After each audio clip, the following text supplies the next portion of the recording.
He's here, Commodore. Wait a minute. Right. Mr. Tesla.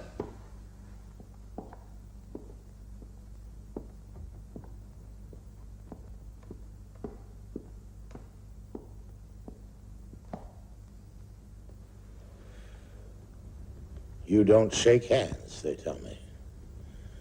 Why? For reasons of health, Commodore. Edison here tells me you're always washing your hands 20 times a day, and every time there's got to be a fresh towel. I don't have to ask if you two know each other. Oh, we know each other all right. You also tell me you don't take any coffee or tea. So what can I offer you? Some whiskey, perhaps. Oh. Makes you sound almost human. Tom, give your friend here some whiskey. You know, some people are sure that you're crazy. Others think you're a faker. Now, both those things could be true, and you still could be some kind of a genius. Sit down, Mr. Tesla.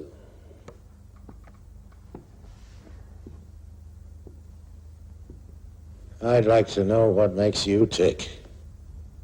You know what Edison says about genius? Yes, one of his pet quotations. Genius is 1% inspiration and 99% perspiration. He says you don't perspire enough. And for a scientific conclusion, he says you don't use any brain work at all. Instead, how did you put it, Tom? Well, ask Tesla. According to him, he says he gets mental pictures. Mental pictures, that's the word, with everything complete, down to the smallest detail. Is that how it happened with that brushless, commutatorless motor of yours? It says here, Tom, that the whole thing just appeared to Mr. Tesla. Some kind of vision. It was really more like a flash of lightning. And you got this vision, or flash, suddenly, in the middle of a poem you happen to be reciting out in the street somewhere in Hungary? Yes, it was Goethe. What? He's a German author. I'll send you a translation, if you like. Well, thank you very much, Mr. Tesla.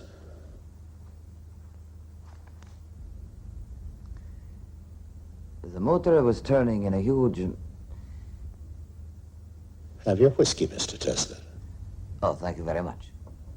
The motor spun in a huge whirlwind of electricity, a rotating magnetic field, tremendous energy produced by a balance of alternating currents. Alternating current.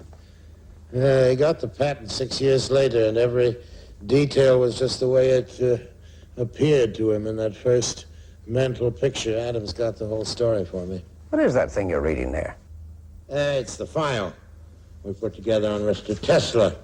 I never go into anything blind, Tom. You know me well enough to know that. It says here, when he's still working for you, you gave Mr. Tesla a problem to solve for you. Well, what of it? I give my people problems all the time. Well, this one must have been important. Maybe something you couldn't work out for yourself? Who says so? Where'd you get that story? We talked to people in your shop. Oh, I could have solved that thing easily, but as it so happens, I was busy with a lot of other problems at the time, like I always am. The way we heard it, you told Mr. Tesla if he'd work it out for you, you'd give him $50,000. And then when he did, you said he didn't understand the American sense of humor. That is not the reason we quarreled. I am not interested in money. Aren't you? Well, I am.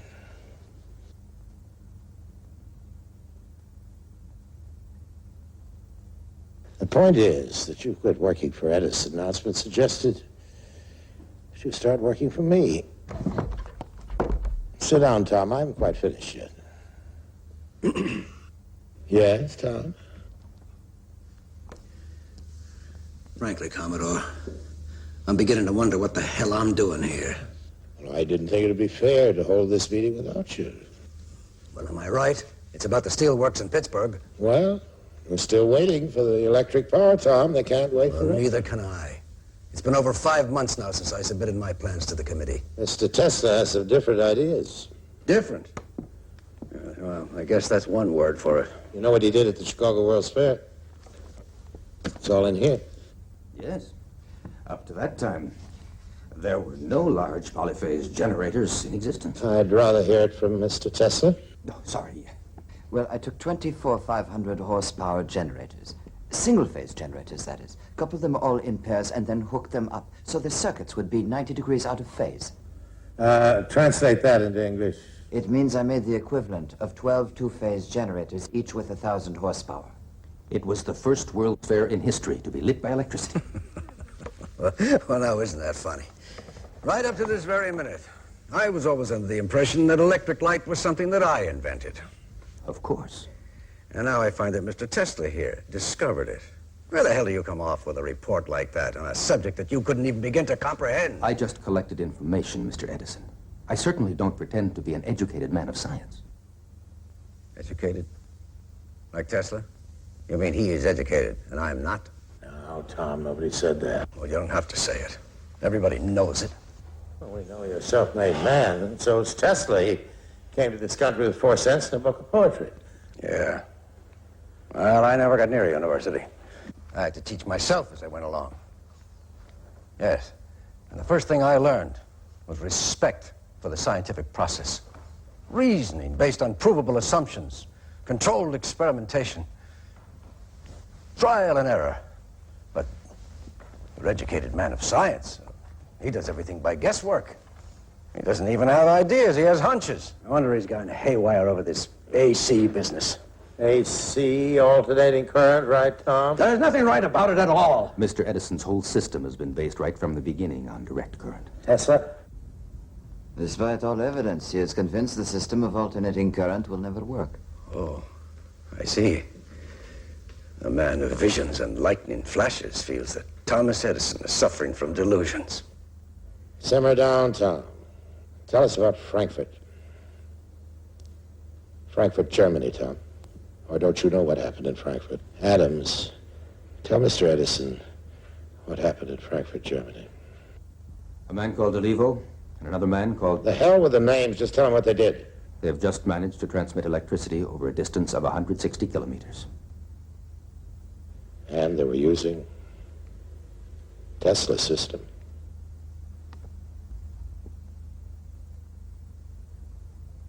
And that's over in Europe, for God's sake. We've got Tesla right here under our noses. You get together with General Electric. I'll take care of the financial side. We're going to build that power station in Niagara right away.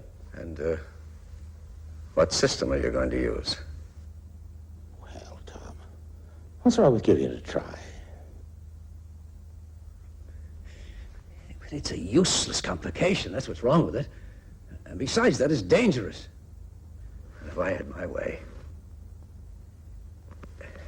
I'd have the goddamn thing prohibited by law. Oh, I hope you aren't leaving. We haven't finished our card game. Just don't slam the door. He does it every time. My friend Edison's a stubborn man, Tesla. He's also the greatest inventor in the history of the world. And if you can prove him wrong just once, I won't say I'll be happy. But I'll tell you this. You and I are in business.